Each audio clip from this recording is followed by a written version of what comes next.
Hello guys नमस्ते। अनुमान गर्न सक्नुहुन्छ म यति बेला कहाँ छु भनेर। ठ्याक्कै मेरो पछाडिको दृश्य हेर्दाखेरि पनि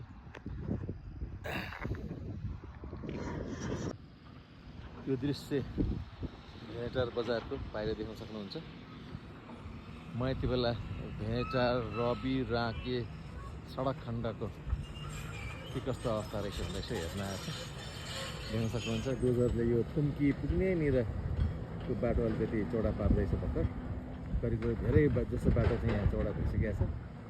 यो टर्निङको अलिकति खण्ड चाहिँ लाई बाटो स्तरोन्नति गर्ने काम भइरहेको छ। त्यसतिर बाटो अलि सम्यकै अवस्थामा देखिन्छ, देख्न सक्नुहुन्छ यतातिर। हिजो पानी परेर आज आकाश निकै खुलेको छ, त्यसले गर्दाखेरि वरपरको डाँडाहरू हेर्न यस रमाइलो छ। तल पुऱ्याएको बाटो